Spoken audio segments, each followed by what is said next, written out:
It's the biggest.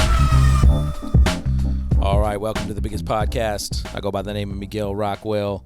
As per usual, I got my right-hand man on the right-hand side, the Hawkins Bird, a.k.a. Joe Hawkins. Caca. Caca, bitches. How you doing? Good, bro. How are you? I'm doing great. Good. Man, we're just continuing our month-long run of amazing guests that we're Yeah, I mean, I think we get amazing guests yeah all the time. yeah, but we were let's not sell ourselves short. No. The guests have been great. I'm just talking about the run of in a row.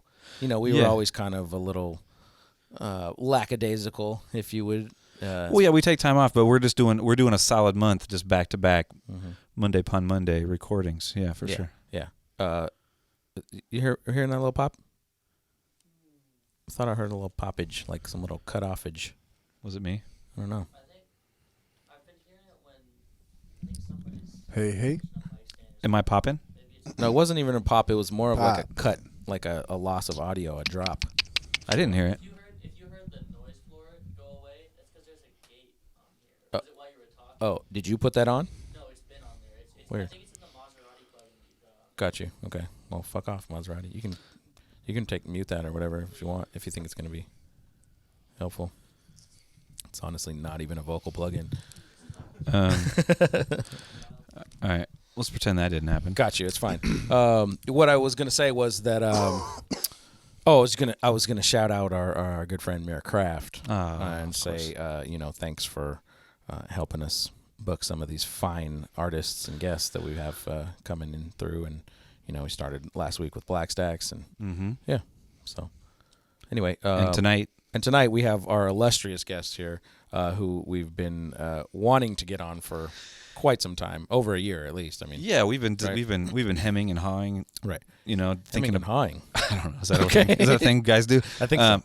Or is that like chickens? I don't know.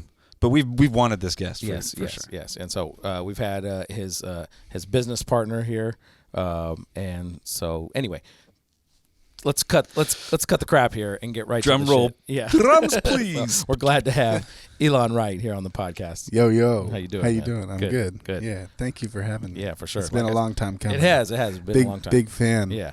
Been listening to the podcast I can for a feel- while now. Thank you, man. I can feel like the relief because was building up to this crazy crescendo, and now it's was he a fan? Elon's here. Yeah. Okay. Yeah.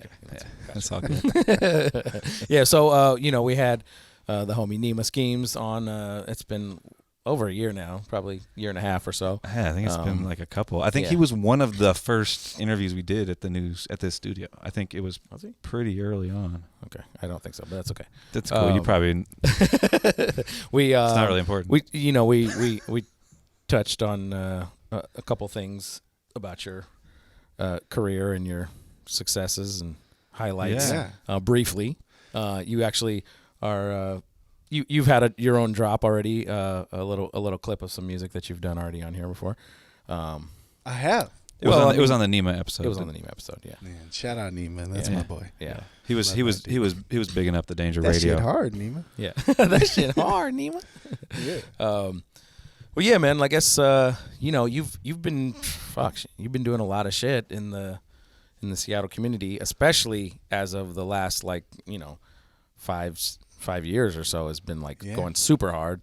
We were just talking off cast about the fact that you've been pretty much doing this shit full time now for the past 4 years or so, right? Yeah, it's true. Coming up on 4 years. Yeah, but there's definitely more to the story, more to the history of Elan Wright and where you come from before the whole Ruby Room situation got started and everything. So I think that's definitely some more history that we want to get, because it's kind of an interesting story, I feel like, and it's slightly unsung, but yeah, it's been a long ride. Yeah, man. So you're from the area? I am. Yeah, I grew up in Shoreline, Lake Forest Park area. Okay. I went to Shorecrest High School. Okay.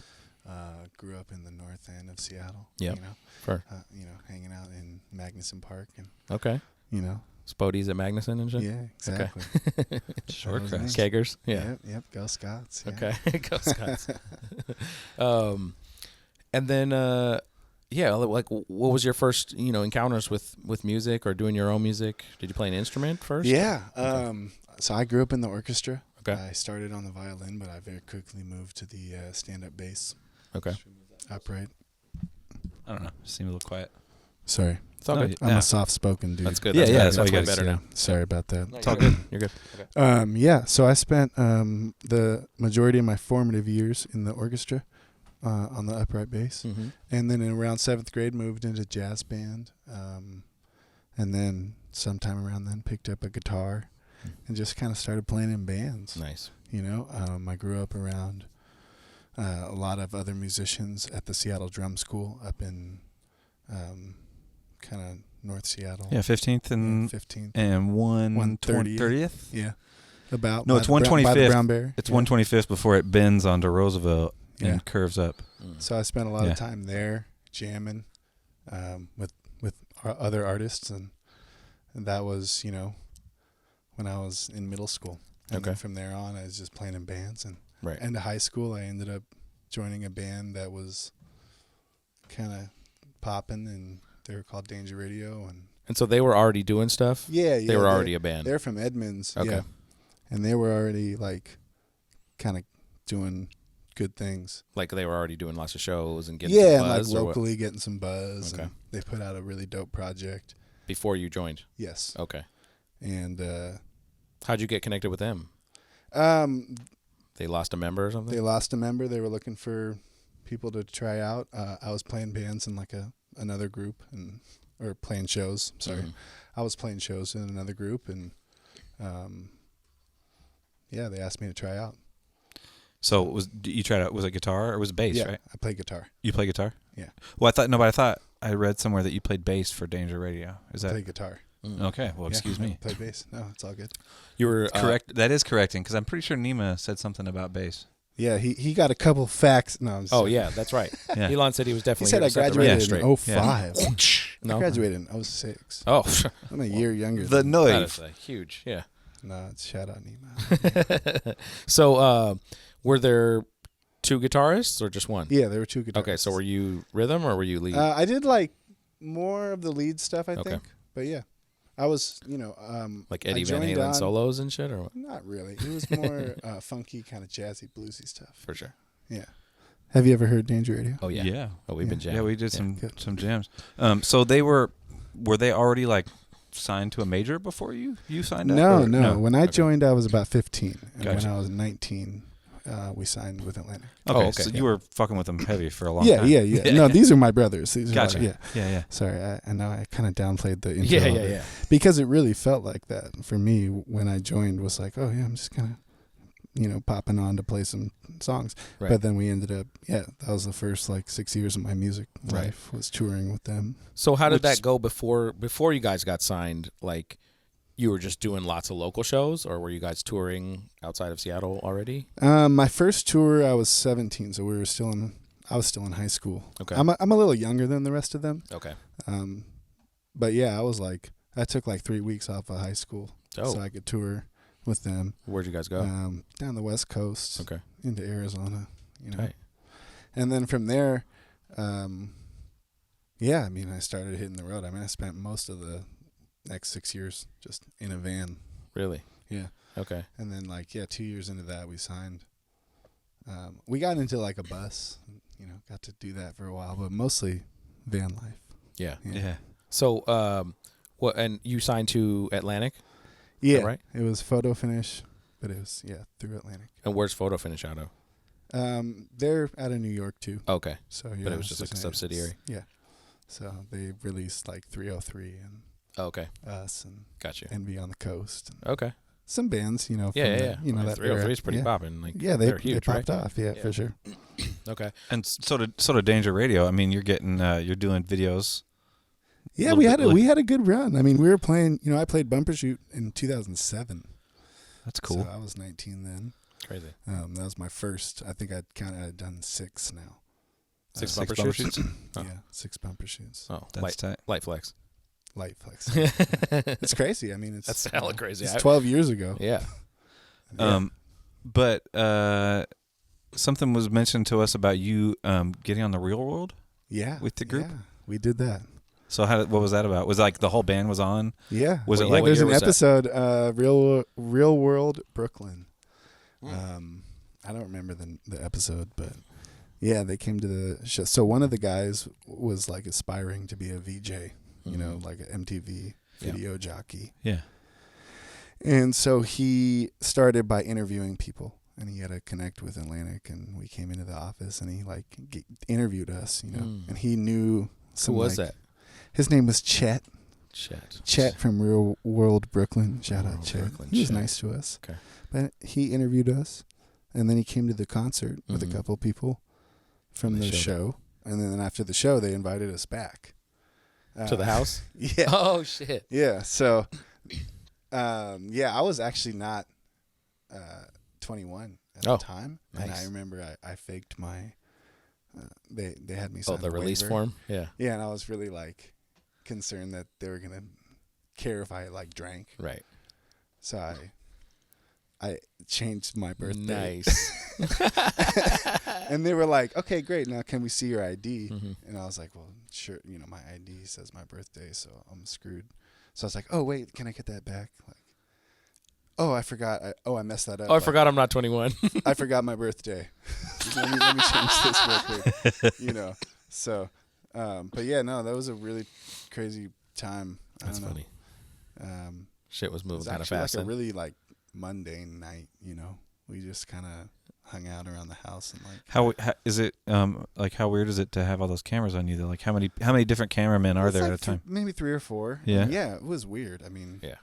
Just trying to hang out and you're getting There's filmed no the whole way. time. That's the thing about that kind of reality TV situation. There's no way that you can Capture reality. You're constantly aware of You're on. your surroundings. So Yeah.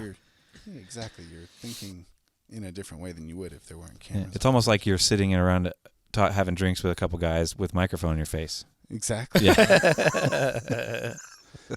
Word. Absolutely. Okay. So nobody from the band like hooked up with anybody from the house? No. Because that would have been epic. Yeah. No sordid tales. None of that. Damn. Okay. Yeah. Oh.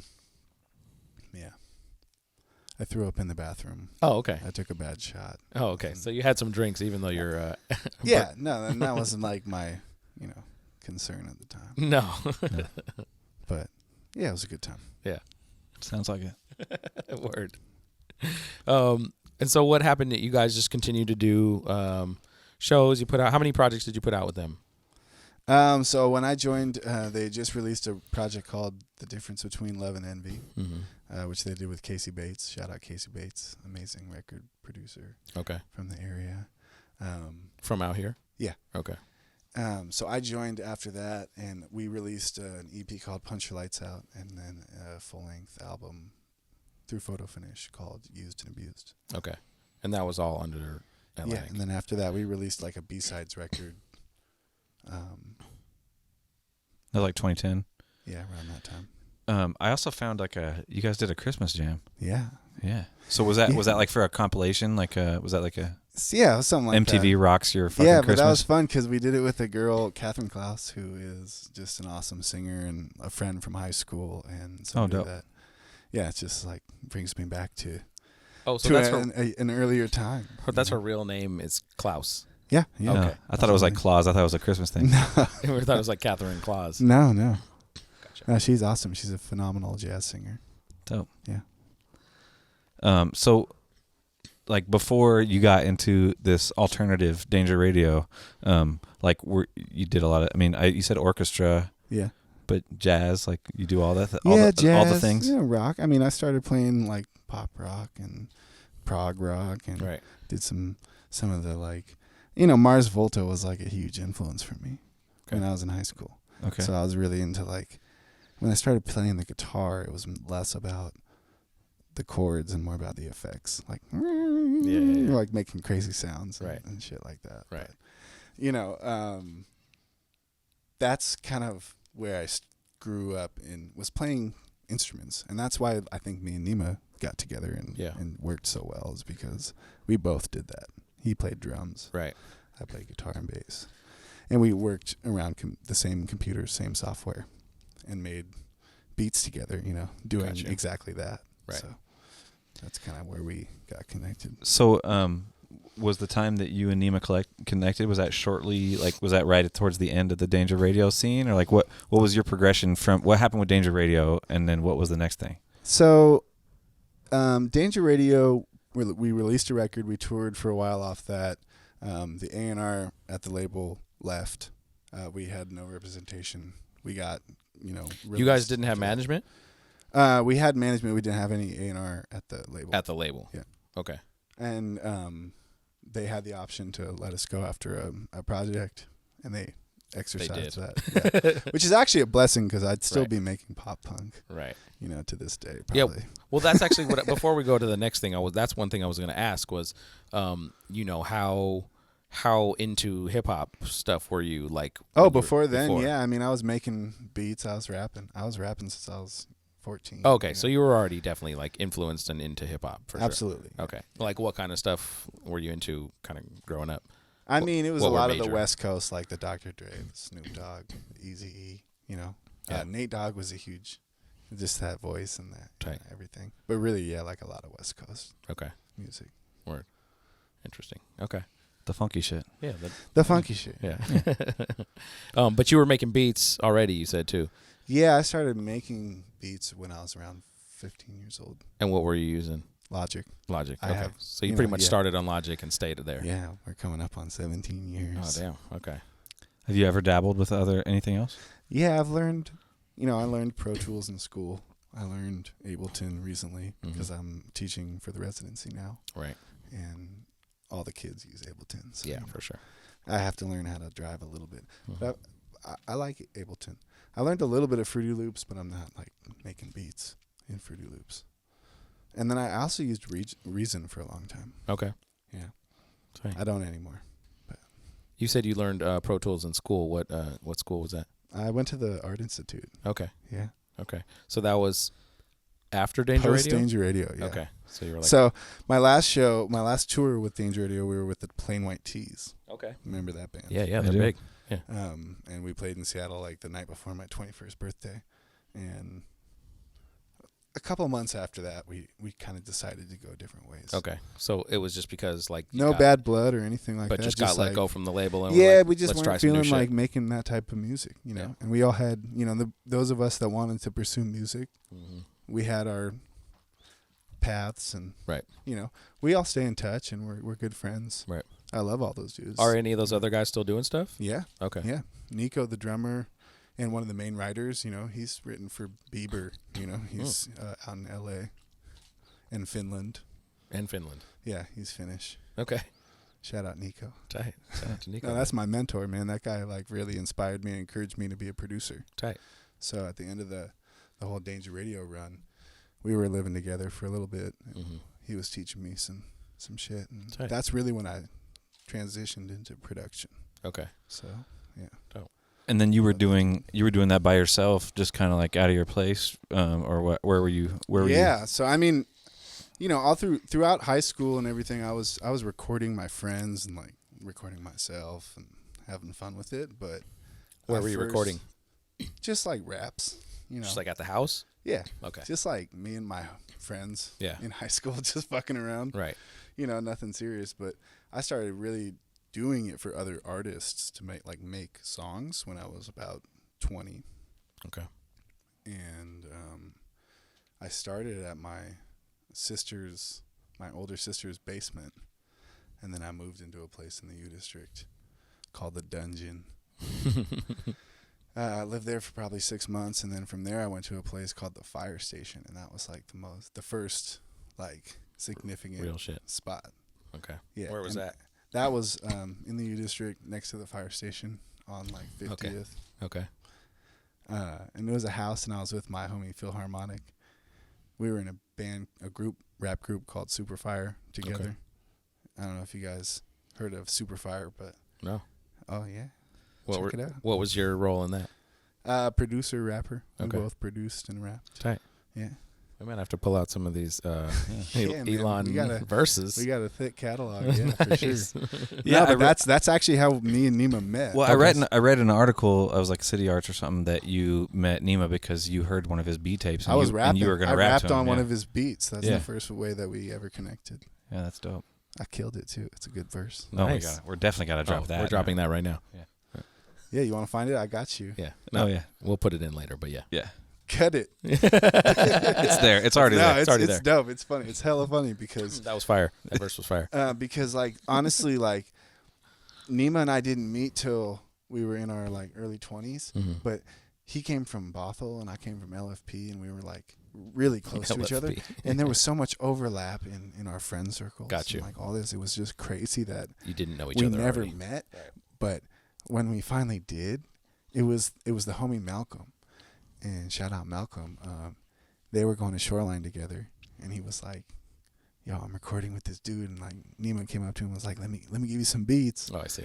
It's just the most random connection of all the yeah. different overlaps in our lives. Like Malcolm connected us, Right. but he's fire. He's a dope artist. Malcolm. Yeah. Okay. Malcolm Rebel, Vitamin D's. Oh son, yeah. That's right. Vitamin D's what? Son. It's like his stepson. That's what Nima was saying on the episode. Yeah. Mhm. Yeah, he's a good dude. I've known him since he was like 17. Tight. That's who introduced me to Nima Ski. That's Okay. cool. Yeah, crazy. Yes. It's very town shit. Very That's town town shit. shit, Yeah, for sure. This is some town shit right Oh, here. there you go. Yeah. Got people There's no looking at us pressure there crazy. either. Like you feel free to sip at your leisure. I believe that's a local distillery, right? Isn't that Crater Lake? Yes, Crater Lake whiskey. Yeah. That I think that came from. It's a Miracraft. obviously a future sponsor of the show. Hopefully. Yeah. It's wonderful. Yeah. Shout out to Miracraft. She provided that wonderful whiskey. Excellent. So at that time though that you got out of Danger Radio, went to Art Institute, connected with Nima. That all kind of happened like somewhat soon, right? Around in the same like year, maybe. 2009, 2010. Yeah. Art Institute is done now, right? Like Yeah. they just Yeah, closed they're their closed. doors on Yep. cats mid year. Last year, yeah. That's I don't crazy. know what my degree is worth anymore. I mean, Well, at least you got a degree. I mean, think about the people that sunk their money into something and then just God said, know, "Hey, last- see ya." Last quarter, Right. trying to finish. but what I was going to say was that was pretty close also to the time that you guys connected with Saul. Is that right? Yeah. I feel like that was around. Yeah, so 2010, 2010, right? So I knew Saul. Saul and I grew up in the same neighborhood. Okay. But like we didn't really connect till maybe 2008. And when we started working together, he actually his like the first time we worked together was a song Nico produced. Mm-hmm. So Danger Radio dude. There we go. So Damn High was produced by Nico, who's Okay. from Danger Radio. And that was the first time that we worked on anything together. And after that, we started kind of working more and more. And Saul had a Capitol Hill block party performance. And Mhm. he hit me up like, "Yo, do you know any drummers that would be down to perform live?" And I had just met Nico, or not Nico, sorry, Nima. I had just met Nima. And I was like, this is the guy. Yeah. This is the perfect solution for that. Yeah. And it just started like immediately. There was just a connection. We just all worked well. It was easy. So Okay. it just kept going. Yeah. And it kind of spawned like the next endeavor for Saul, which was like at the time finishing Yours Truly. So that's what it was. Like we added like the last like 4 or 5 songs to that record. Okay. Like shortly after performing and making that connection. Right. Yeah, and Nima also mentioned on the show that like one of the the very last song y'all recorded ended up being like the first single or something. Like it was like Stage Dive, yeah. Yeah, I wasn't sure if it was Stage Dive, I wasn't sure if it was gonna make it, and the Stage Dive made the Yeah. first single Right. on the record. Yep. And that's like one that still gets performed pretty Yeah, frequently it's definitely now, one right? of his more popular songs. Right. And it's actually funny because full circle, the director of the video for Stage Dive, which never came out, was Sam Kelly, Oh. who was the video producer for the Universal audio commercial that Tight. we just did Tight. here in this space Okay. 3 weeks ago. That's hilarious. Nice. That's funny. That was pretty recently that you did that commercial? That was, like 3 weeks ago, 4 weeks ago. Oh, you just filmed it. Yeah. And they put it out like a Mhm. week later. Yeah, it was quick. Oh, damn. That was a super quick turnaround. Yeah. Usually that kind of shit I feel like takes a little longer than that, right? Yeah, I mean when they asked us to write the song, we had like 48 hours. Okay. We made it really quick. Hey. It was awesome. Okay. Well, we can talk about that some more for sure once we get to that point. But deserved a shout Sorry, out. deviation. No, it's fine. I just was like, It's all good. That is a good connection. Good full circle connection. So then you guys kind of continued to like build up a rapport with Saul. I mean, obviously that was a pretty quick building of that. And like you said, you already knew Saul. But when you guys started that process, was that like the collaborative process in that? Was it the same then as it is now? Or was it more like you guys deciding the production, or was it more him kind of directing things, or how did it go? Yeah, so I mean with Saul, it's always been kind of a collaborative experience all the way through. Yeah. We don't make, like Nima and I never really make beats and like make a pack and send them to someone. Mm-hmm. You know, we always like we're in the room with them, make the shit with them. It. And Saul is also very hands-on with production. He wants certain sounds. He hears certain things. He's very like active in the feedback. Mm-hmm. So it's always been the same, right? But it's always kind of evolved, you know, throughout time. Like really, like Nima is kind of the drum wizard, you know. I work on bass lines, guitar riffs, melodies. Yeah. You know. So you like do that. play bass. I do. Oh yeah. Oh, no, I'm a bassist for sure. Gotcha. But when it comes to like melodies, songwriting, and all that, it's been like us just kind of jamming together in a space, and working through parts as needed. Yeah. So yeah. Okay. So it's pretty organic. It is. Yeah. Kind of a band type feel. Totally. Right. Absolutely. Versus like a beat making process. It usually ends up coming from like jamming. Right. And I think that's kind of one of the things that we work on a lot is just jamming, like just making music like together in a space. Yeah. You know. So how do you do that? Like you actually are like you'll be on guitar and Nemo will be playing drums. Yeah. And you'll like come up with something that you like or what? He won't be playing a kit. He'll be playing pads. Oh, like, the beats on the like an MPC or like his MIDI controller. Right. You know, it's not. Yeah, it's not full band. Got you. But it's like we're looping You're jamming, stuff, and like record is on. Got you. We're looking for those, especially with what we're making beat wise. We're looking for those like really special moments that just kind of click. Catch you. Yeah. So when we find those, we kind of chop them up, manipulate them, and build off those. Gotcha. So, yeah. You do that like with a click on? Yeah. Okay. Cool. Do you ever do anything more just like, do you guys ever just jam and just really love the jam and then decide to like, I don't know, just kind of let some shit ride, or is it usually pretty chopped up? And so yeah, I mean when we're making beats, we're definitely we're jamming, but we're picking out parts. Yeah. If you've seen us perform live, we definitely jam out. Nice. And just like kind of riff. Yeah, I don't think I've seen you guys. We've only played a few shows, but Now Waters is the band, and it's always fun. We rely a lot on the guest artists to kind of spice up the show. Right. And what's the band? Now Waters. Now Waters. Yeah. Does that come from the Shriners, like the Nile? No. Golf course up there. Oh, Shoreline represent. Like Forest Park.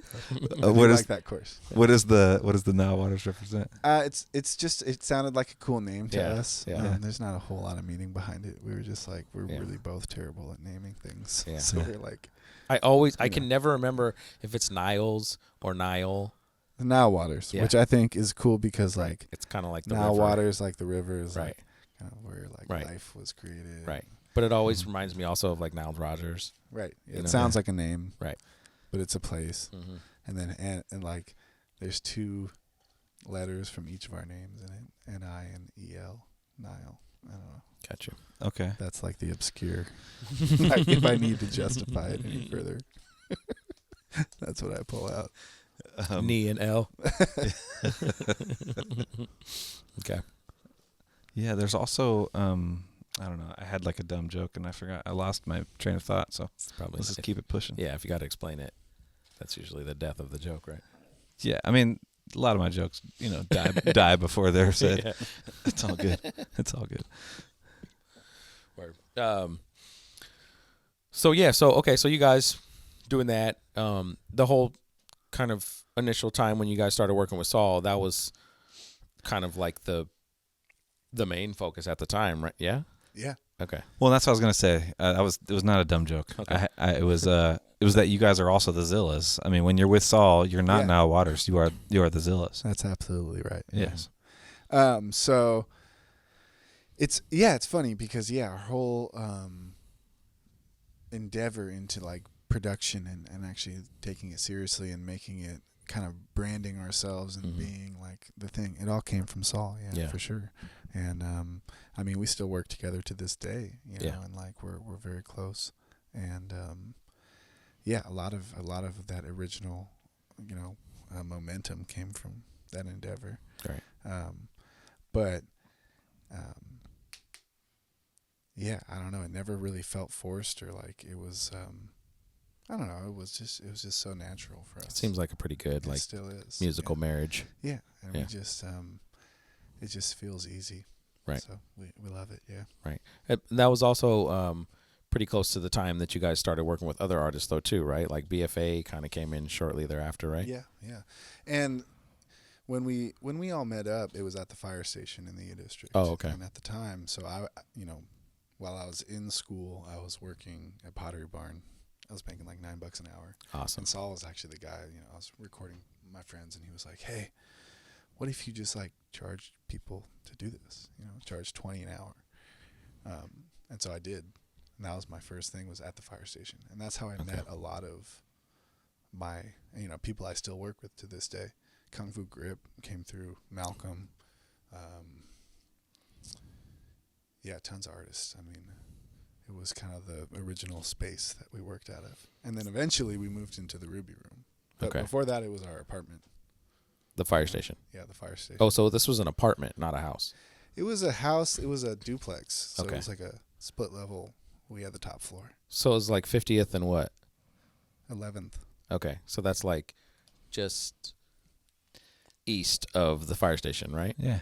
Like the street after the fire station if you're coming from the freeway? We were one building, one structure north of that fire station. So you take a left right after the fire station. And so you guys had on 11th, Yeah, you guys had you had that great library at your fingertips. You had Scarecrow video for all the rare, all the rare footage. This is from like 22 to 25. Okay, so mostly plaid pantry. So we were going to Pizza Mart, for getting drunk, and I was I was making $20 an hour recording people, and it was the best deal of my life because before that I was working at Pottery Barn for half that. Right. Yeah. So you were like, oh, if I can do the same amount of hours for $20 an hour. Right. I was like, I could work for half as much, right, make just as much money, and have like twice as much fun easily. Right. Easily.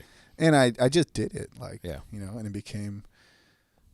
Yeah, I mean, I quickly had like 30, 40 people hitting me up. Tight. And I was able to pay my rent, like make, I bought some things. Nice. I started like buying gear. Right.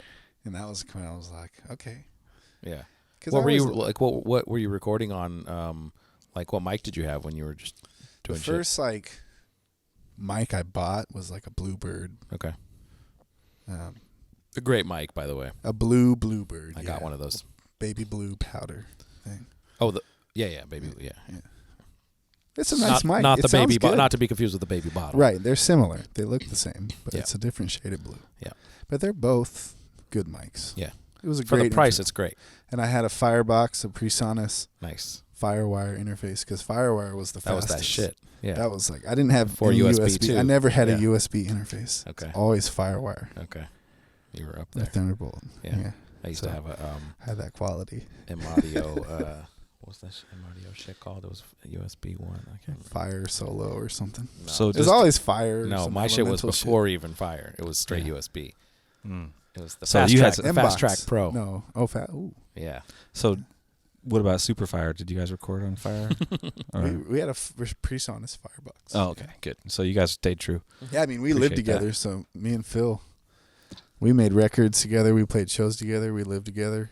Wait, Philharmonic. Who is that? Philharmonic, yeah, Phil Gordman. He's in Rap Ghost now. Shout out Rap Ghost. They're amazing. It's like live jazz, hip hop. I found them because I found a top songs of Elan Wright on Apple Music. No way. Yeah. That's crazy. Yeah, no, you're blowing up. So I type in Elan Wright into Apple Music, and it shows me everything that your name pops up on. That's crazy. And there's a song featuring Ghost. What is it? Ghost? Rap Ghost, yeah. Do you want to know this? Do you want me to tell you the song? Yeah, I do. He's like, yeah, I kind of want to know now. So it's featuring? Well, it's featuring them. It's here. Hold on, one moment. I had it pulled up, but I was looking up Superfire. I can't find them. Yeah, on you got to find it. We're like Bandcamp only. Yeah, that's that. But we got like three records. Oh shit. Yeah, I got a whole record with Grime Shine and producer. There's a song called "Save Me" featuring Elan Wright. And that's it's Eno. From Eno, Richie White III, and Ghost Riot. Yeah, so I do rap on that. Nice. Oh, that's a posse that's cut. random. That's random, actually. I'm glad you pulled that up. This Elan rap career is just growing by the. I was gonna ask him for some bars, but apparently this guy is. I'm not going to spit now. I'm retired. I'm out of the game. But but it's out there. No, you're retired like Jay-Z's retired. Come on, buddy. I mean, I still every now and again. Right. No, that "Save Me" track you're talking about, that got released through like an EDM playlist channel or something. It was random. And got some spins? Yeah, I mean, I had to sign. That was like one of the first things I had to sign contracts for. I was like, oh, really? I was like, this is crazy. Yeah, I mean, nothing. Like split sheet type stuff? Yeah. Oh, okay. Like, nothing really came from it, but right. It felt significant. How? I got $20 cash for a rap I wrote once, and I was like, yes, I have made it in the music industry. I don't even think I got paid, but it had like 100,000 streams. Yeah, well, I made $20, $20, so I was like, this is significant. You didn't get paid? I don't think so. No. I think I paid for a lot of things. Interesting. So that's what I was going to ask was like how on top of that are you now with that kind of stuff? Getting paid?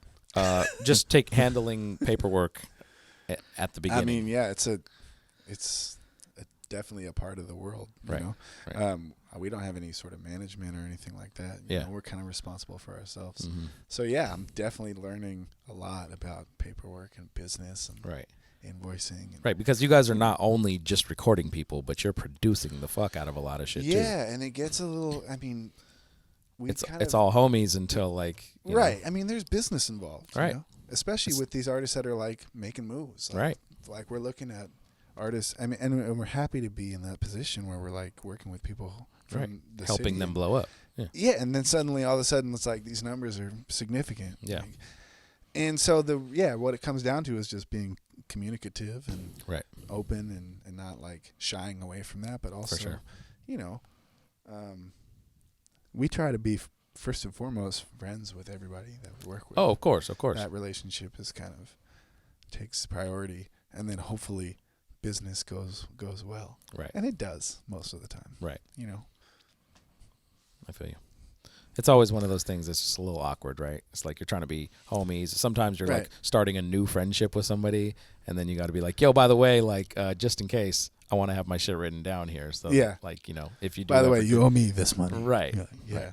Yeah. It's always touchy, but I think anybody that, you know, understands the business and respects it and respects the work that, you know, you provide, they're willing to at least communicate about payment. You know, I always try to pay my friends, you know. Yeah, for sure. That's like one of the funnest things to do. But yeah, sometimes it gets, you know, you got to be upfront with it. Yeah. Yeah. Well, I mean, talking about your friends and people you've worked with, like just people that I ran down, people that have been on our show, like Saul, Sam LaChow, Paris Alexa, Travis Thompson, BFA. I mean, and that's just skimming the surface of what you guys have done. Mm-hmm. Yeah, the Ruby Room has been a cool space. It's definitely like for me, and I think Nima too, is just like a community space. Yeah, you know, we've built it into it. Yeah, it's a studio, but it's also like we get together and like shoot hoops and you know just kind of hang out. Mm-hmm. It's pretty open ended a lot of times, and yeah, we've got a business there too where we record and mix artists and do all that. But like, I think what makes it special is that it feels a lot less like a studio and a lot more like just a place that you can kick it. Right. So, I mean, I guess that's kind of the next, step in the progression. If we're sticking to the timeline, which happens, that's usually my specialty, right? Sticking to the timeline. I'm pretty good with timelines. Sorry. But yeah, I mean, after the firehouse, that's kind of what happened, right? As you guys were like, okay, we need a real space. Yeah. So, let's see. Saul had just put out Yours Truly. We were just like, that was starting to really take off. And then at the same time, he was going on the Bonderman trip, which you guys talked to Saul. Bonderman Fellowship. Yep. Yeah. He got to go away for a year. We were at this point, Yours Truly had just come out, was like popping off.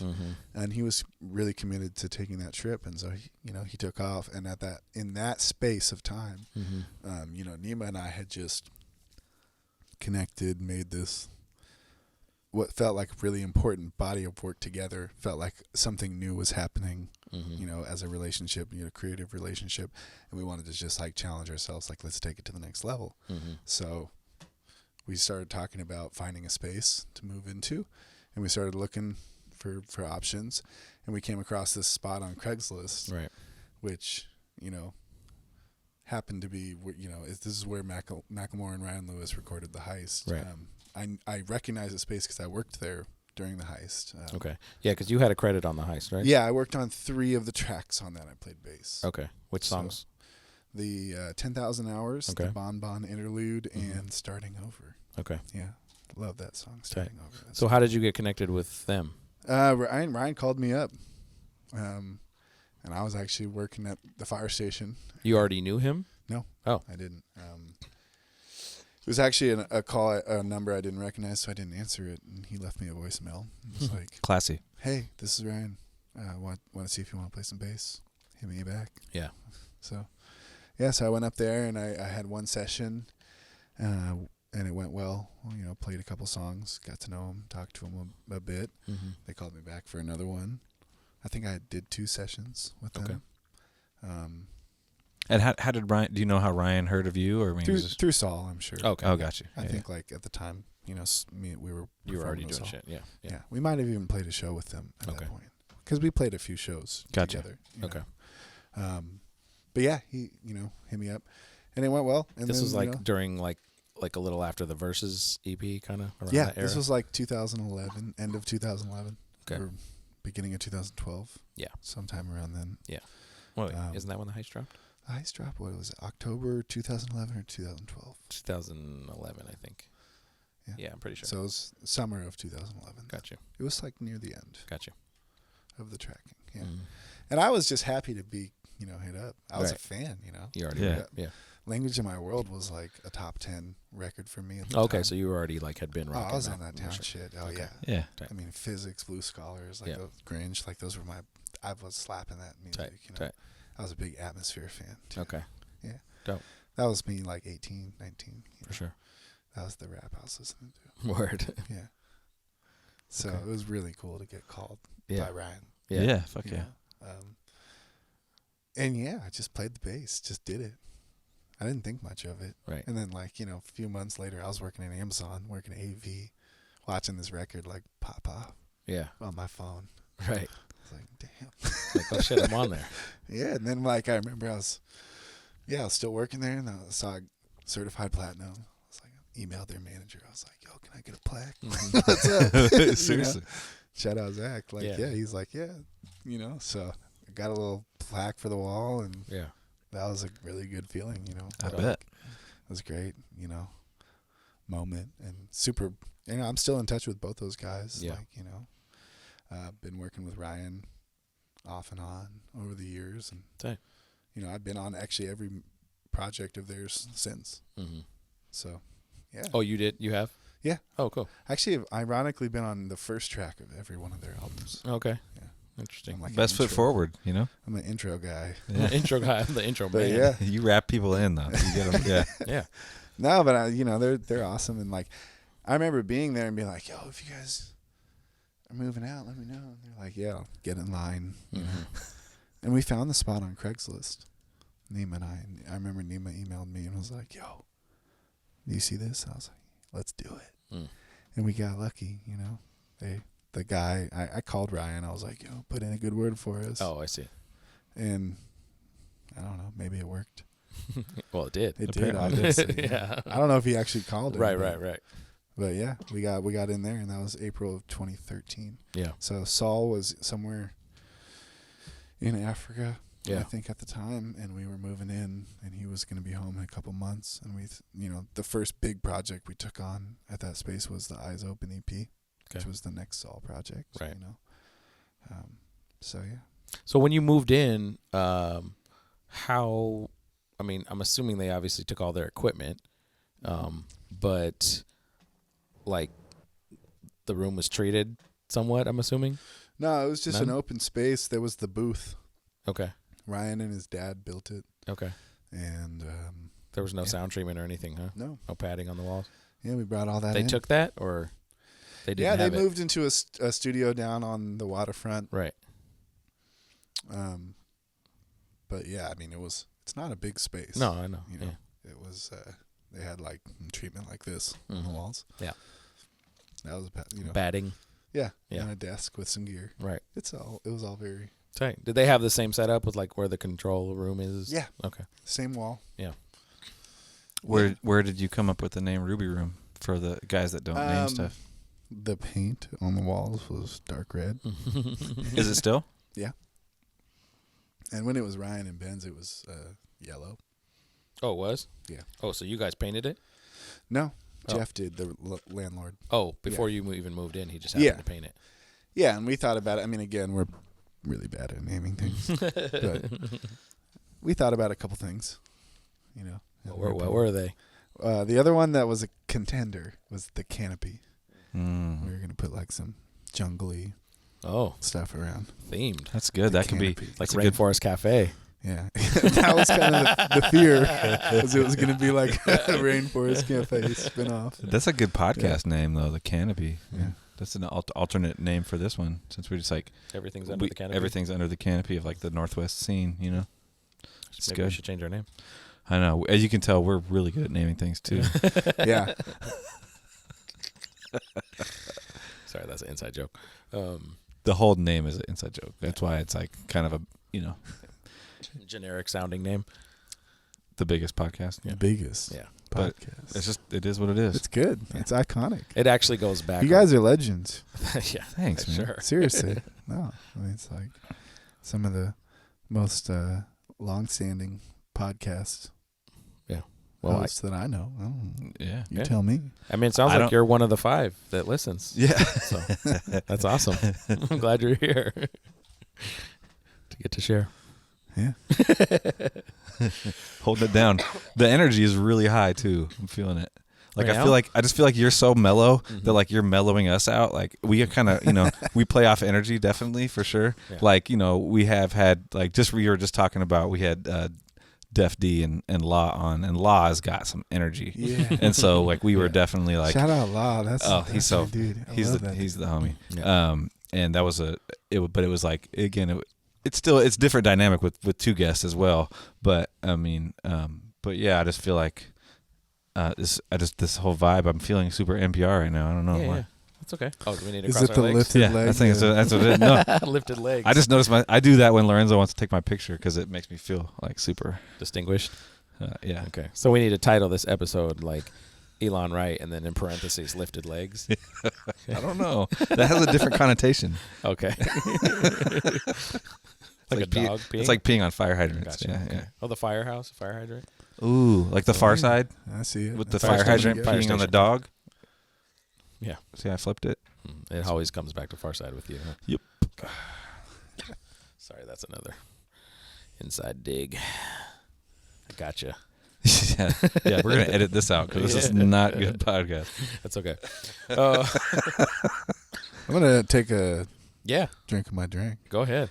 But can I toast with you? Yeah. So I need You should have been taking drinks. I need to refresh him. We've been asking you questions So the whole time. so one of the things at the studio that we do, if we do drink Well, get at the on mic studio- and say it. You got to get back on. There you go. Yeah, so one of the things we do at the studio when we drink is we make sure that we all have a glass, and then we go around the circle and we compliment each other. Mm. Oh, that's It's a dope. really cool way to Let's do it right now.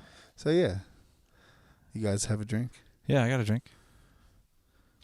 I just want to say to both of you, actually, this is one of the best podcasts in the area. Thank you. I listen all the time. Appreciate it, man. You guys have great guests, great content, and I appreciate it. And I appreciate all that you do. So cheers. Thank you. Cheers. Thanks. That's awesome. All right, your turn, Mike. Okay.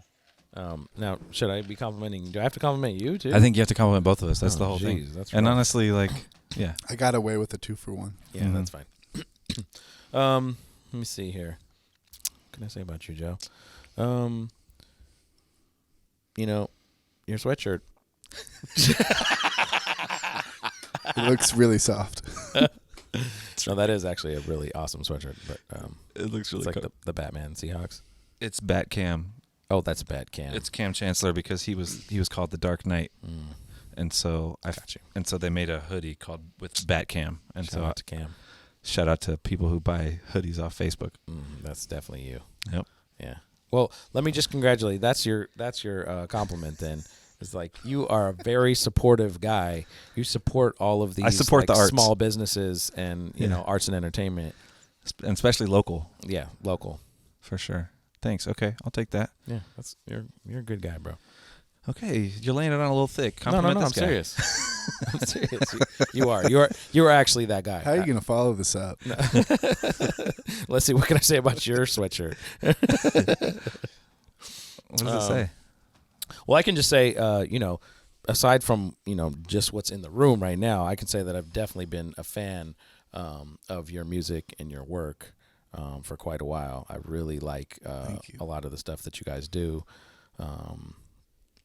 Almost everything that you guys do, I really actually like it. I don't know what it is, but you guys have definitely been. And I said this to Nemo when Nemo was here too. But your guys' sound, I really kind of gravitated towards it when I started hearing like a lot of BFA stuff. I wasn't even really familiar that it was you guys doing the Saul stuff before that. I didn't know that it was all the same people. But yeah, so man, I really appreciate your contributions and. You guys have been doing so much dope stuff over the past, like I said, just even the past 5 years, but definitely even 10 years, so Thank you, man. Keep grinding because it's good shit. Cheers. For sure. Cheers. It's a fun thing, right? Yeah. All right. So Mike, he totally copied me. Like that's exactly what I was going to say to you, Elan. Like word for word. I swear. He's been reading my notes. This guy. Is it on there? Yeah, that's pretty much on there. I don't see it on there. Exactly what I wrote. I'll say, I'm a fan of your production too, but I'm a fan of your solo work. Digging into your crates, man. I found Breathe. I found patterns. Wow. Like Elan's got some joints, and Did you see the video for Breathe? I did not see the video. Check out the video. I'd like to compliment you on your ability to self-plug too. That's really awesome. Like, way to put that out there. Now our listeners know they got a video to check for. That was just a moment of pride for me because I never released music. Yeah. Like there's a rare blip in like 2014, 15 time where I dropped a couple things. Yep. How did that come about? There's even a song called I Wanna featuring Ariana DeBoo. Yeah. Quite the get. And actually that song gets most of its plays from France to this day. Yeah. Somebody in France really likes that song. Somebody.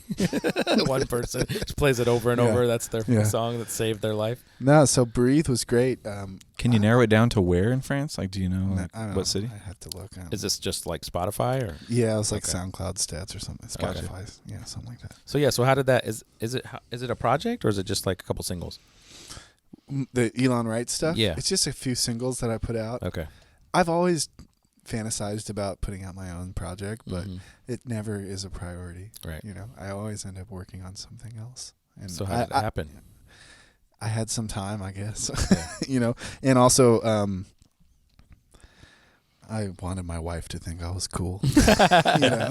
We weren't married at the time. Okay. But, you were trying to lock it down. We were pretty heavily invested in a relationship, and she's a huge encourager of my career and everything. And that was just a time when I was still working at Amazon. Yeah. I was like not liking my job. Right. And I was like, I could fucking make music for a living. Yeah. I could do this. And I just did didn't want to wait for anybody else. So I just made a couple songs. Okay. And actually with Breathe, what was great, And why I brought up the video is because Chris Volkman, who's a director he's between here and San Francisco, he contacted me. I released it on SoundCloud. He hit me up. I was like, I have this video idea. Can I show you something? You knew him already? I didn't. Oh, okay. But he's worked with Ryan Carveo and okay. Campana again. Okay. So I was like, yeah, send me something, whatever. Thinking kind of nothing of it. He was like, oh, sure, whatever. And this dude sent me this grade A, top-notch, beautiful music video. And I was like, how did you do this? He had content from another shoot that he never used. And and he threw just it together to your song. He heard the song and he felt inspired. Was like, let me put this together. Tight. And it was the most beautiful thing I ever saw. So I was like, hell let's yeah. fucking release this. Did you dedicate it to your girlfriend? Well, kind of I mean, you told her, I wrote this for you. I showed her, yeah. But no, the song, actually, the video premiered at the Seattle Film Festival. Oh, dope. It was the lead video for the short film festival that year. Fuck yeah. So I was super random. Yeah. A little low-key cut. Yeah. But it's a beautiful video. It's just because did you random. do much promo for this single? No, okay. I just put the song just out. put it out. It's just a random crossing, and yeah, it was cool. I love Chris. That guy's amazing. He's an amazing director, videographer. Yeah. Right. That's filthy. Right. I still have to compliment Mike, though. Oh. Sorry. No, it's fine. I'm glad you remembered. I didn't want to have to I be warned the you one I was going to do this. Yeah, no, you're fine. Whoa, Lorenzo, don't go anywhere. I have to compliment you, too. Come on. These guys act like you're not here just because you're not on mic. Hat is amazing. The Thrasher hat. Yeah, Cosmo's killing just it. the general demeanor and kindness. Yeah, it's like Cholo Chic. Lorenzo. Yeah, the top Cholo buttoned chic. and Indeed. the G Nikes. Yeah. You're on it, bro.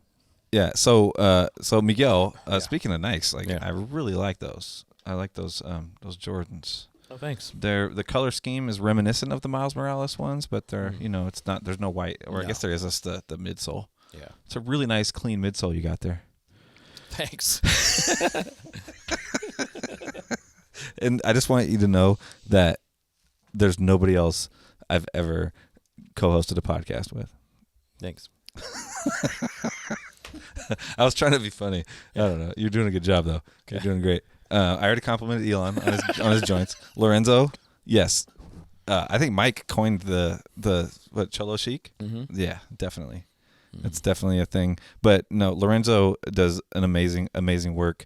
If anybody ever hears like the way these drops have been easily going in and out of the cast, it's something that Miguel used to take over, but Lorenzo has taken over duties on that. So shouts out to Lorenzo Rossi on the epic work.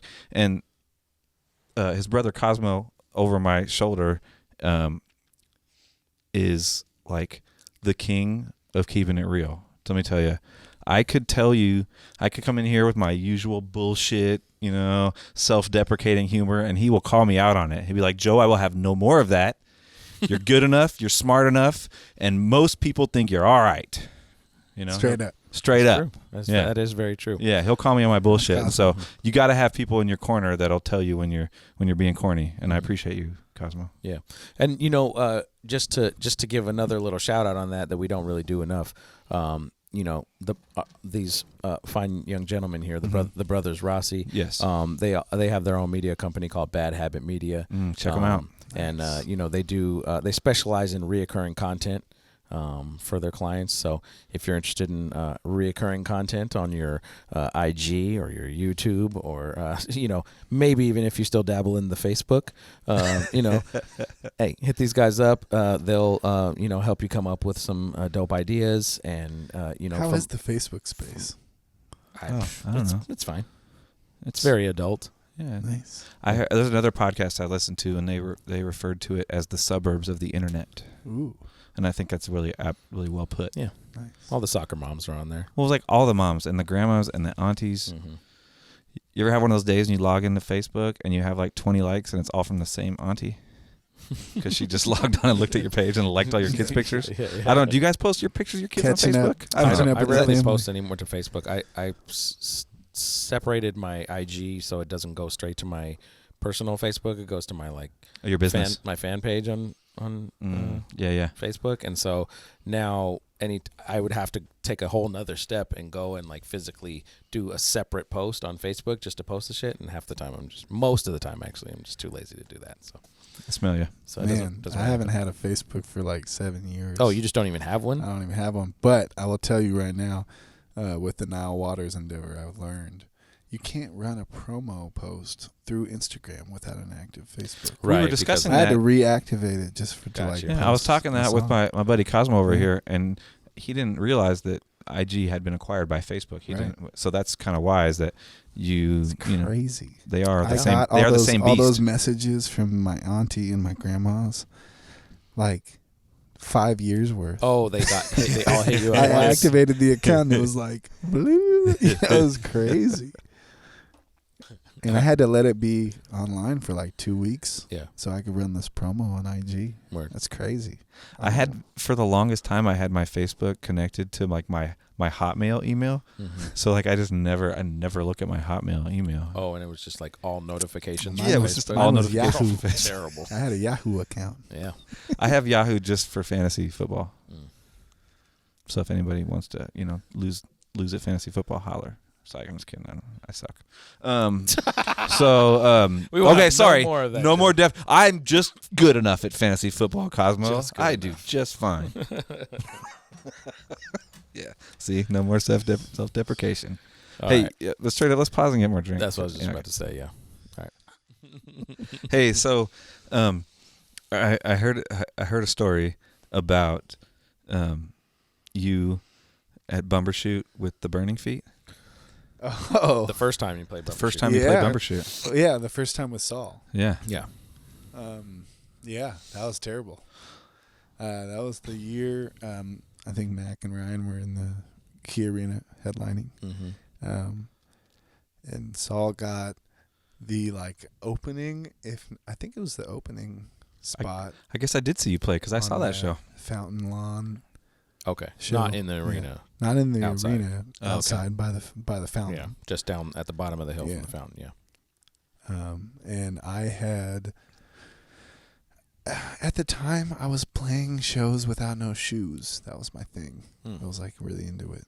Okay, I was really into it. I didn't like wearing shoes. Okay. And just in general, the black top of the stage was under the sun for a long time, and within 2 songs, my feet were literally burning. And you didn't have shoes with you? I had flip-flops. Oh, okay. So I had to run back and wear those, but it was kind of terrible because my, cables were getting caught under the flops. Oh. It was like a, worst case undesirable situation for sure. I left the show. Maybe 30 minutes after the show, I had these blisters under the pads of my feet. Literally across the entire pad of my foot. Oh, shit. 4-inch by 4-inch blisters. Just straight big burns. Pads. Damn. And for the next week, I had to wear medicated socks. Oh, dude. It's just horrible. I missed the Macklemore show. I had to go home and just nurse my feet because I let them toast. Well, you were get fucking. You were trying to be dedicated to the show must go on.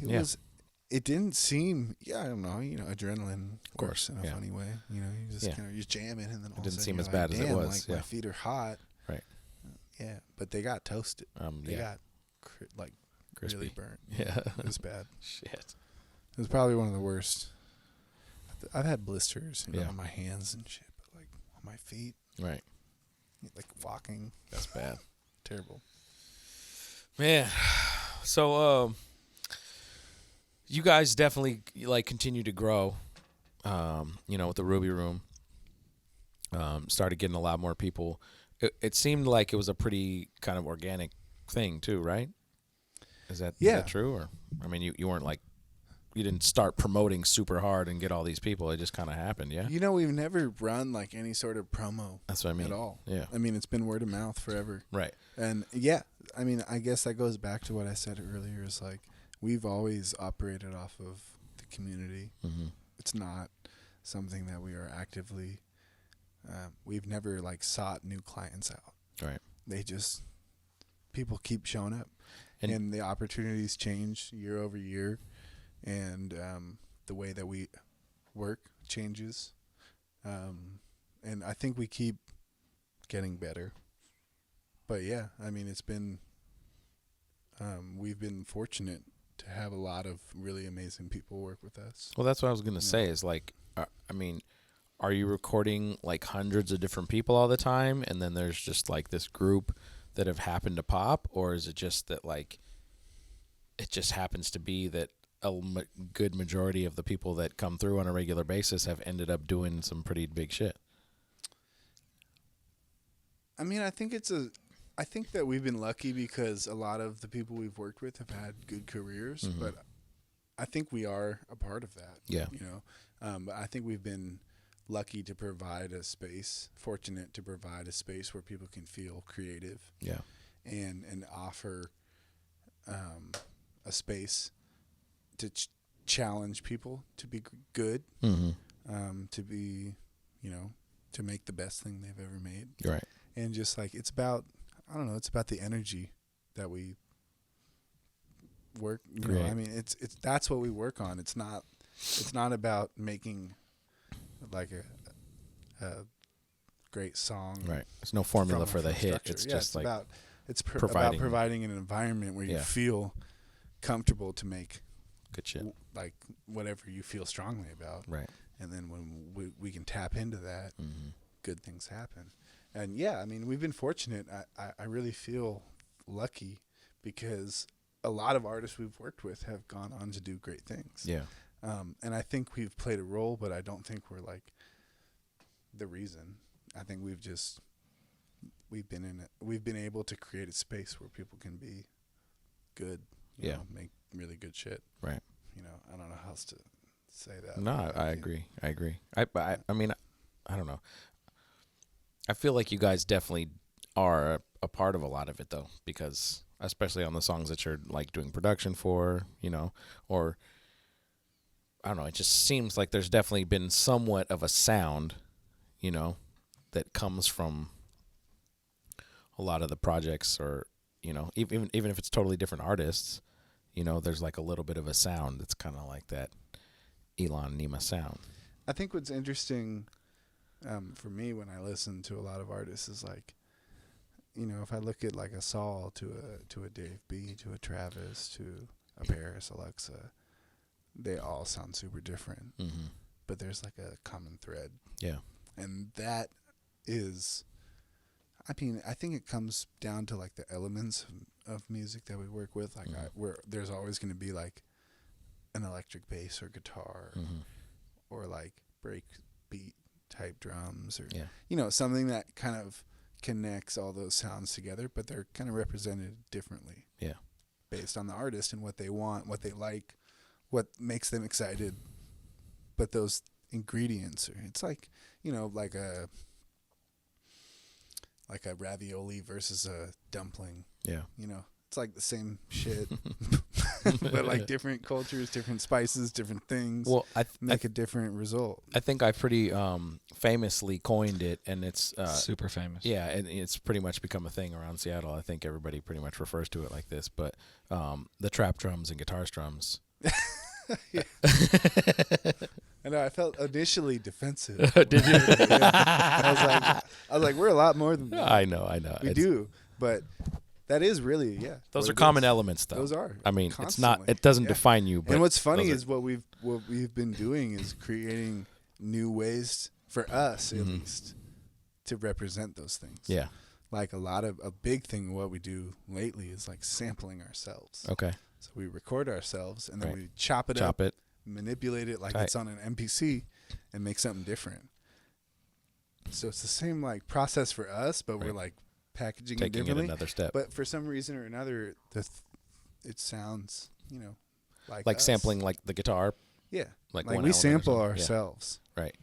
We don't like sample. And then, so you said on an MPC, like, is it actually an MPC? Yeah. Which MPC? Got a 2000 XL. Oh, well, so you're actually taking it back to analog. We chop it up, yeah. And then, okay. Yeah, I mean, a lot of times we just work in Logic, but like we chop it up on the 2000 XL. Okay. Is there a reason that you decided to go 2000 XL versus like something that's just a MIDI controller to a software, or like there's like, you know, the newer versions of the MPC software, like what's the MPC? Revolution or whatever it's I called. don't even remember what it's called. And then there's like Renaissance. the Renaissance, or there's like the MPC Live now. I think, there's just different shit. So I'm just curious. I think that, Nima as a producer started sampling records into an analog drum sampler. Okay. The 2000 XL especially has like a quality, like compression and crunchiness. It's known to have that. And same way as like a SP12 has that. Yeah, exactly. Yeah. And what we've done over the years is like we sample into it and then we sample off of it back into Logic. Right. And we can record one shots, slice that up in Logic. But because it's the output of the 2000, we get like the crunch and the good stuff. Like maybe but take that the goes full into sample. a digital format that we can then use regularly without like using the hardware piece. So like maybe take a whole sample into the MP and then the whole sample back out into Logic just to process it through basically for sound. What we would do is Chop we it take first. the whole sample in to the MP, slice it in the MP, chop it up, and then take each piece out into Logic. Oh, separately. Collect it, throw it on a drum move it pad, around on there. Oh, got you. Okay. And then we would have the sounds split up. Shit. Yeah, but they're crunchy off the MP. Got you. Yeah, and we do that with drums, instruments. I mean, we use a very analog process, but we're in a digital world. Yeah. Mm-hmm. So we're really sampling ourselves most of the time. I mean, a lot of the synths and weird like melodic shit you hear on our beats is actually one of our voices. Okay. We don't really use like synths. We just use our voices for shit. And when Nima does drums, a lot of times, like, you said you guys will like jam and he'll be playing it on the pads. Is majority of the time, is he tapping those beats in, or is he step writing them, like placing the pieces? When we jam, he's on the kit. Right. But playing it live. Yeah. But he will go back to the recording. It's all MIDI, so we'll just correct it. Maybe add some little sauce. What I'm getting at is, though, it's not like, a lot of these producers these days that use Fruity Loops, for example, will draw their shit in. Yeah, and that's like their whole process. They don't even tap their beats out no more. They just draw it in. like sometimes that happens. Like a lot of times, but not as often. Yeah, when we're jamming, he's playing. Like we're jamming. Yeah. I feel like you get a little bit more like natural swing when you're tapping it out and actually playing the, somewhat of the beat, even if it's like kick and you're playing the kick versus, drawing it in. Because then it's going to be like 100% quantized. And sometimes it's like he throws in the hat and they'll just start hitting that loop and we'll look at each other. Like, and it's like it's a quick look. Is this cool? Yeah. Does this feel right? Right.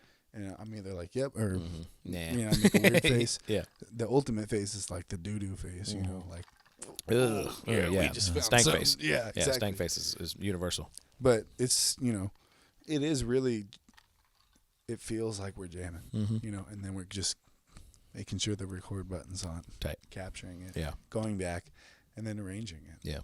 And but a lot of time that's not just you guys in the studio. The artist is there too. Right. And we're working off their body language, if I play something on the bass and they make that face or they twist their body up and they're like, oh, this is crazy. Yeah.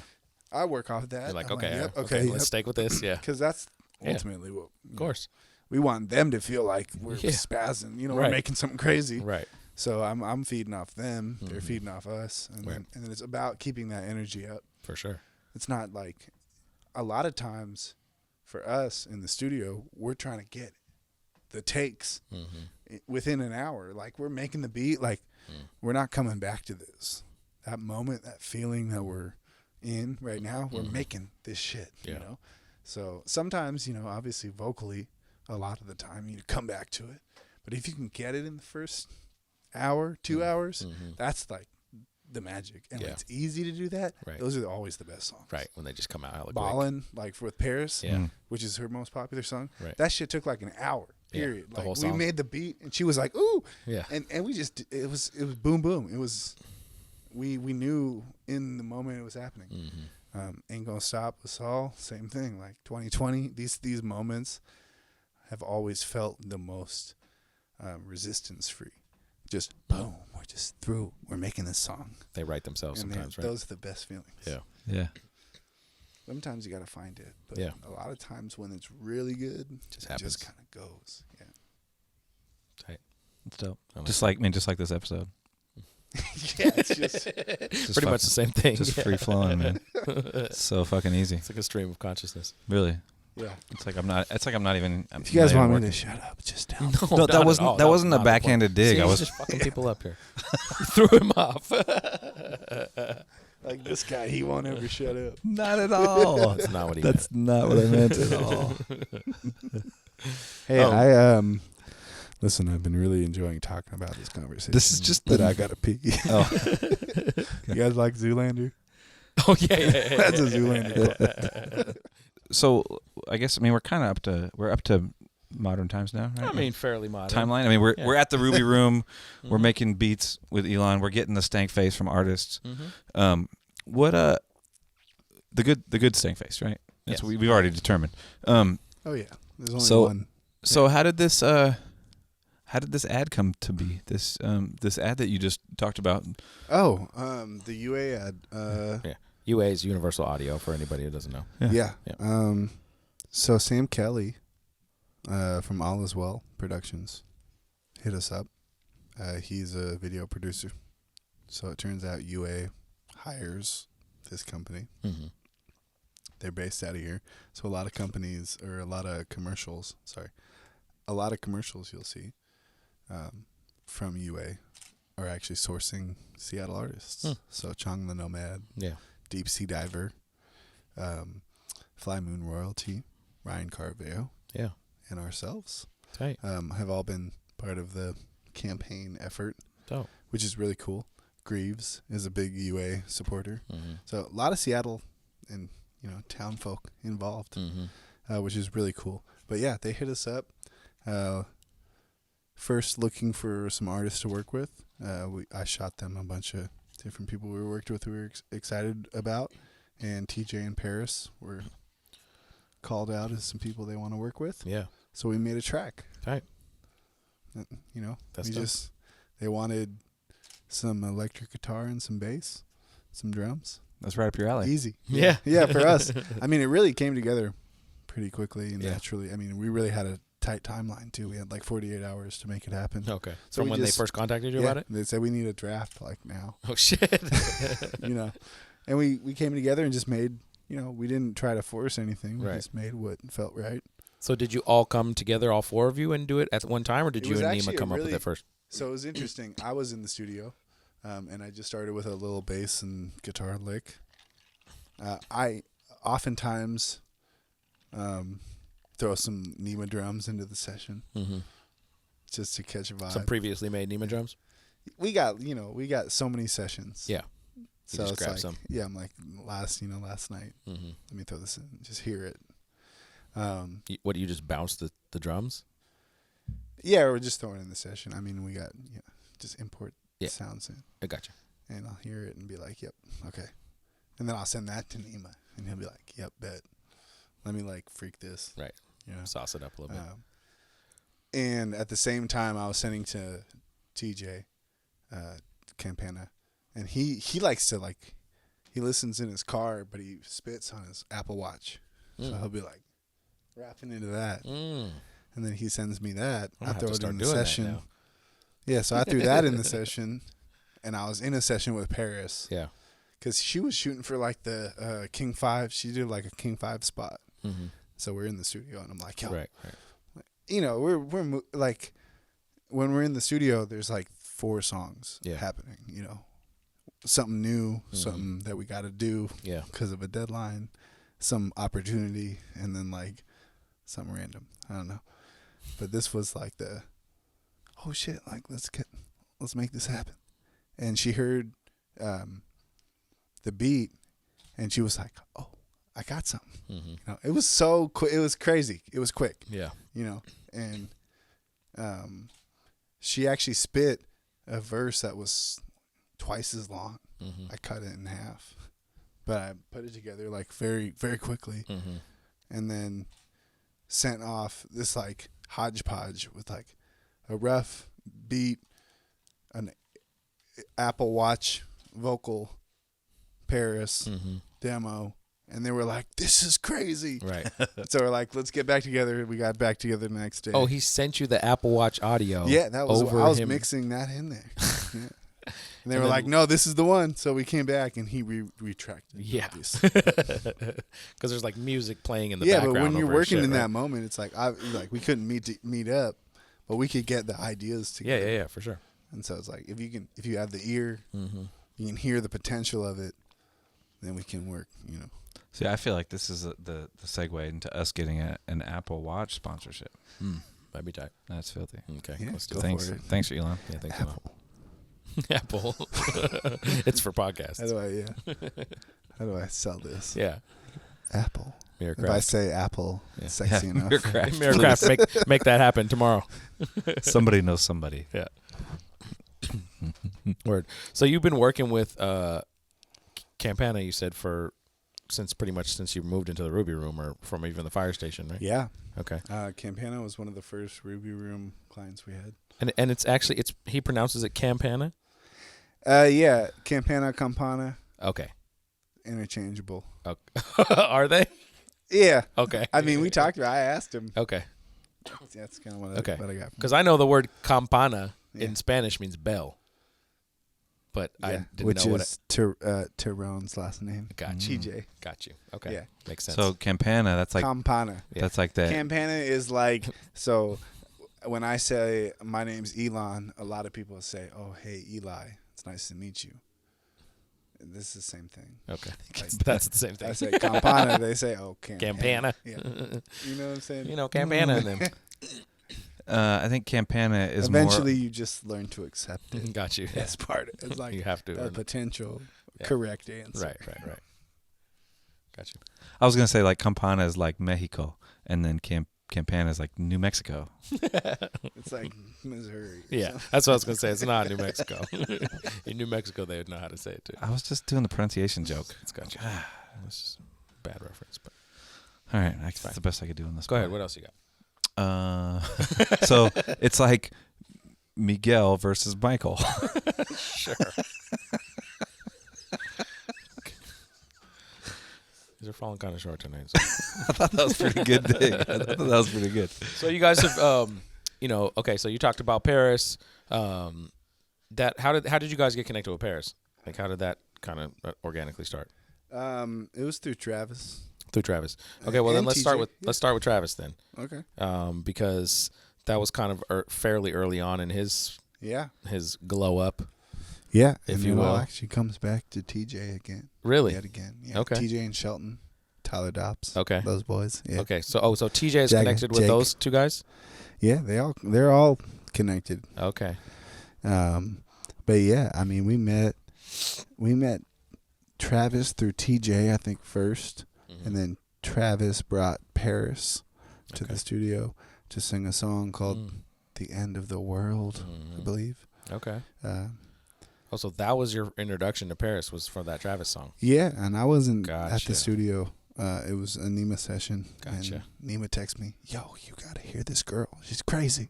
So you didn't even Something know like about that. her at that time. No, yeah, and But she had already done the sound off thing before that. right? This is like directly Right post after. that. We had like kind of maybe heard the name a couple times, but Yeah. like Travis brought her in, Yeah.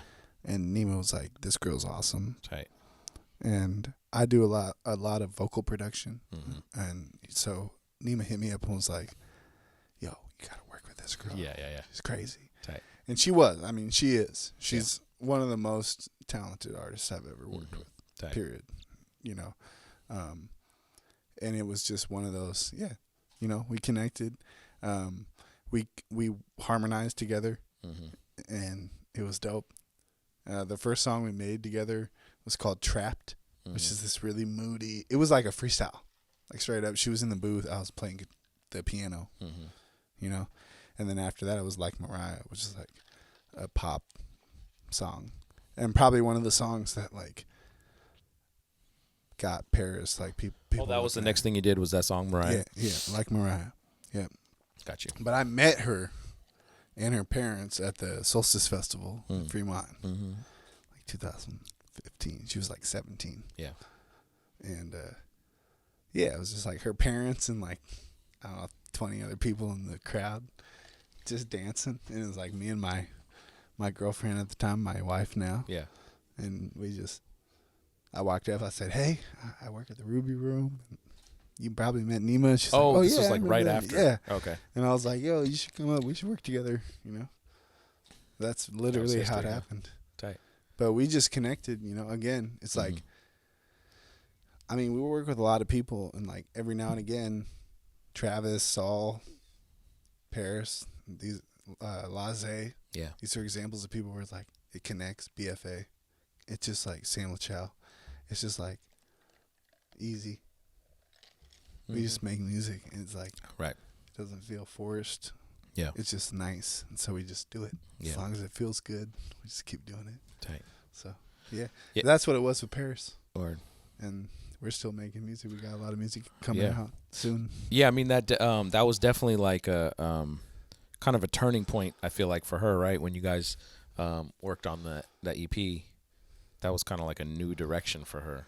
Yeah, well, we did. We started. I think we did Like Mariah, and then the Bloom EP came out, which we did.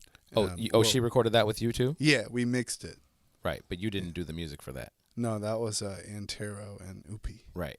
Yeah. And then we did Flexa, which was like the antithesis you know, of Bloom. It was like the turn up party. You know, Bloom was like the earthy, really natural, jazzy. I mean, and Paris could go either way, obviously. For sure. Every way in between. For sure, yeah. You know. But that was her first kind of foray into that direction. It was like okay, you saw this. Yeah. Now here's a little bit of that. Yeah. And people responded well. For sure. And now we've been just like making more of new music, trying to hone in to that kind of concept in general of like both of those elements. We got a lot of new music coming out. Super excited about it. Dope. Yeah. That's tight. Yeah. Yeah. I mean, obviously, you know, she's one of those people that you just kind of like know is going to do lots of shit. Yeah.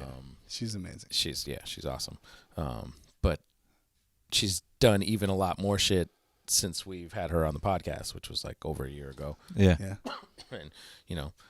Well, I remember she was just, when she came on after the interview, she played us that little bit of Ballin'. She like played it for us, and we were before the project came out, before we even knew, and she was like feeling a little timid about it. Yeah, and yeah. We were she was like, "Oh, this is some stuff that me and Elan have been working on," and we were like, "Oh, let's hear it." And she played it. I was like, "Dude, this is fire. Yeah, I better put this out." And she was like, "Yeah, yeah."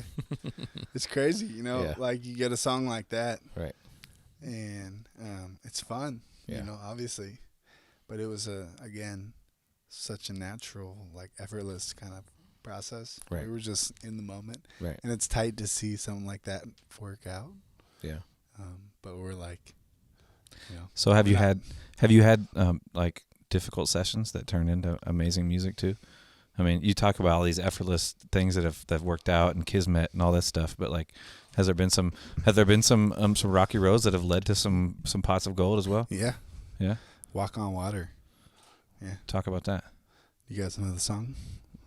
I'm not hip. It's the Now Waters. Walk on Water? No. Oh, yeah. You put that one out earlier this year. Now Waters, Laze, and Paris. Yeah. Walk on Water. Yeah. Yeah, that song took like 14 months to make. Really? Yeah. Wow. How come? When we first wrote it, it was me and Stud, Laze. It was an effortless session. And then finishing it just took forever. We brought a string section in. We brought a choir in. We brought a professional piano player in. Oh, Jesus. We tried. I mean, it got up to 20 versions before I decided to send it to another mixing engineer who mixed it really well. But we took it there. We made the commitment. So what Let's was take it there? What was it that like ended up making it so you had to send it to somebody else? It felt like a big record. It still feels like a big record. It needed that treatment that like this isn't just a song you make. I don't know. Got you. Walk on Water is a big one for us. Okay. I still feel that way. I think it's still fresh. Got you. And is like, well, even just the concept. It was there's a lot of things. I mean, I don't know. That song felt significant because it was Nima and I looking each other in the eye and saying, let's take everything we've done and let's just fucking go for the next thing. Yeah. Like we put a fucking symphony in a room. Right. And said, let's make a, string part. Right. Let's put a choir in the space. Did you guys do that at the Ruby Room? Yeah. Okay. Yeah, we had six people in the room singing. We had a whole like orchestral piece in there, and we're in a 500 square foot room off Aurora. You know, like dogs barking in the background. Like, so they were in the big room, like where the front door is. Yeah. Yeah. Crazy. And then we had a, big mixing engineer from LA mix it up. Good friend of ours. It was worth it. And paid for the mastering, did all that. Nice. Yeah. I mean, sometimes you just got to go there. For sure. Yeah. And you can't be afraid of that. Yeah. I think that's good that you can like recognize that though too, to be able to be like, okay, I know what I'm doing for most of the time, but like there's people that have been doing this way longer than me, or maybe just are better at certain types of shit. Yeah, it's different skills. Right? Yeah. Different skill set. And like, okay. I need that's been a big thing. Like a lot of growing up as a producer in this age is like being able to do everything like okay. Right. But I think what makes producers better and better is being able to acknowledge when like somebody better to do that. Yeah. And to put those people in the room to make the record as best as it can be. And be like, I'm going to pay for this to make it better. Yeah. Like I could sit there and sing harmonies all day. Right. But my voice doesn't sound dope. Like my voice compared to 6 professional choir singers. Yeah. There's no comparison. Yeah. And that's what it is that willingness to take it there. And that means like paying for artists, paying for musicians, and working to make the best recordings. And we do this now. Like this isn't just, and that's like, again, the progression of us. Right. When we started, we were doing it all. But now we're in a place where we're not just making the ideas by ourselves. Right. Like we're bringing in musicians. We're going to spaces. We're using gear we don't have, like crazy expensive shit, and making these like big moments. Right. That's where we're at now, and it took 7 years. Got you. To get there. Yeah. Yeah. So, right, man. It's exciting. Congratulations. Yeah. Yeah. I want you guys to hear the new shit because it's crazy. Yeah. It really is, and it's it took a lot of effort. Yeah. It took a lot of time. It took a lot of work to get to this point. Yeah. But now we're like fully in. Right. We're like making the craziest shit we've ever made. Yeah. And we're gonna be making the craziest music we've going ever forward made for the next foreseeable future. Right. Yeah. We've never worked together. Both of us. One of us has always had a job. Right. We've never. Nima doesn't have a job anymore? No, Nima's still working. Yeah. Oh, okay.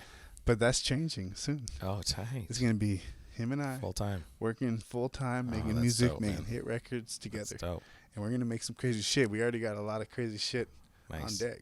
Nice. Like, it's crazy. Tight. We got some.